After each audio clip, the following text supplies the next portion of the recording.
está programando el gobierno nacional y el presidente Gustavo Petro, que va a estar en Barranquilla, pues hoy también se elige en el Congreso de la República, en el Senado específicamente, la persona que va a llegar a la Corte Constitucional. Ayer hablábamos en estos micrófonos a esta hora más o menos con una de las candidatas, Carena Caselles, pero en la Corte Constitucional lo que se viene es muy importante y se van a tomar decisiones fundamentales, entre otras que afectan directamente el proyecto, Jennifer, del presidente Gustavo Petro, porque acuérdese que se conoció que hay reforma pensional que pasó en el Congreso de la República, pero que la Corte Constitucional tendrá que estudiar y que ya hay ponencia negativa del magistrado Jorge Enrique Ibáñez. Es decir, esta elección de hoy, que a veces la gente dice, ay, eso allá en la Corte Constitucional que nos importa, no, es muy importante. La gente que van a elegir, el magistrado o magistrada que elijan hoy, yo creo que es magistrado, porque yo sí creo que Héctor Carvajal está elegido, pero después se vienen 2 plazas más que serán con ternas de la Corte Suprema de Justicia.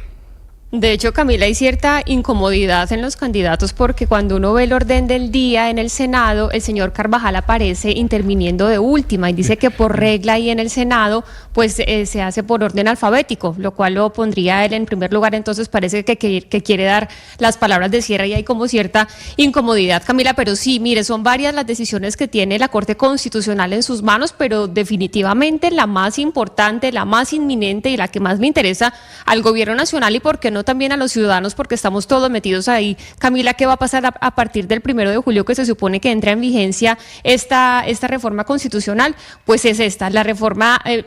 pensional. Está lista para debatirse a partir del 22 de mayo, pero se cree que el día clave va a ser el 29 de mayo y se va a estudiar justamente la ponencia a la que usted hace referencia, que es negativa, del señor Jorge Enrique Ibáñez, que es el presidente de la Corte Constitucional. Acuérdese usted que cuando se aprobó esta reforma constitucional, pues estuvo bastante atropellada, digamos, la aprobación, y se hicieron o se interpusieron varias demandas ante la Corte Constitucional por vicios de trámite. Eso es lo que tiene que estudiar en este momento la Corte Constitucional para decir es exequible, es inexequible o se tiene que hacer algunos cambios. Por eso es tan importante este debate en la Corte Constitucional, Camila. Y sabe que Héctor Carvajal, que es el que casi que está elegido no solo por ser el abogado del presidente Gustavo Petro, sino porque es abogado de varios congresistas. Él tiene una relación con varios congresistas, él es experto también en los temas electorales y es una relación que ha tenido de años con muchos de los senadores que le van a dar su voto de diferentes partidos políticos. Esto no es solo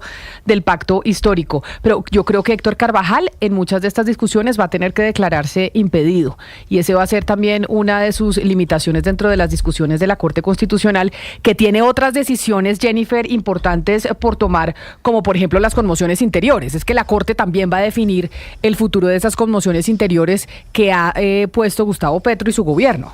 En la Corte hace poco, acuérdense ustedes que nos están escuchando y viendo a través de Editu, ya le puso, digamos, un tate quieto, un límite a los poderes que tiene el gobierno nacional, a los que tiene el Ejecutivo para enfrentar problemas, por ejemplo, estructurales como los que se presentan en el Catatumbo. Ahí el presidente había decretado la conmoción interior y lo que hizo la Corte fue revisar este decreto madre, y a partir de ese decreto madre, pues ustedes se acuerdan que vimos y estuvimos aquí analizando otros decretos, por ejemplo, desde el Ministerio de Hacienda, desde el Ministerio de Minas, pero dijo la Corte, mire, estas capacidades no competen para enfrentar problemas estructurales como por ejemplo la presencia histórica del ELN. Entonces le dijo al gobierno, hay constitucionalidad en ciertas partes y en otras no. ¿Por qué es importante ahora? Porque a pesar de que revisó este decreto madre, pues ahora tendrá que entrar a revisar los otros 11 decretos que partieron o se originaron a partir de este que cuestionó la Corte Constitucional. Por eso va a ser muy importante lo que se debata ahí en torno a este decreto de conmoción interior, Camila. Y una cosa fundamental que tiene la Corte Constitucional, que usted ha hablado mucho, Sebastián, y es el tema de la reforma a la salud, porque estamos en plena crisis de la reforma a la salud y la Corte ha dado varias órdenes. La gente no tiene medicamentos, estamos con las deudas, con toda la reforma que se quiere hacer por decreto. Ahí la Corte tiene lo último que pasó es que le ordenó Camila al Ministerio de Salud que vuelva a organizar las mesas para el recálculo de la OPC, porque ese ejercicio que hicieron pues en voz de la Corte no es plural, no estaba haciendo lo que se ordenó, entonces tienen que volver a organizarlas, pero yo no he tenido noticia de eso, en qué va. ¿La Corte qué va a decidir sobre eso, Jennifer? Porque ahí la importancia de la elección de hoy en el Congreso.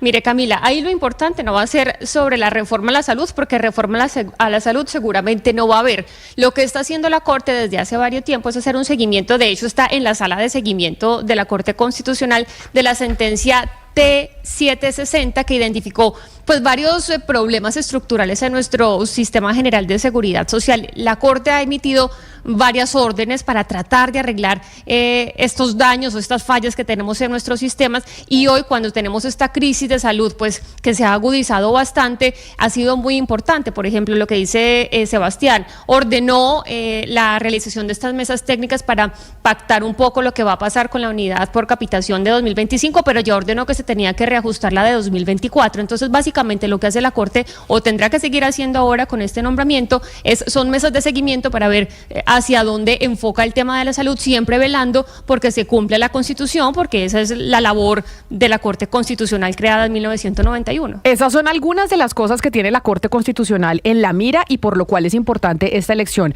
Más adelante les iremos contando otros de los temas que también tiene la Corte Constitucional, porque a las 2 de la tarde se citó en el Senado precisamente la exposición de cada uno de los candidatos y candidatas, y vamos a ver qué elige el Senado esta tarde y si se cumple precisamente lo que está diciendo pues todos en el pasillo del Congreso de la República, y es que Héctor Carvajal será el próximo magistrado de la Corte Constitucional en reemplazo de Cristina Pardo, a quien se le acaba ya el periodo. 10 de la mañana, 44 minutos. Pero otra de las cosas importantes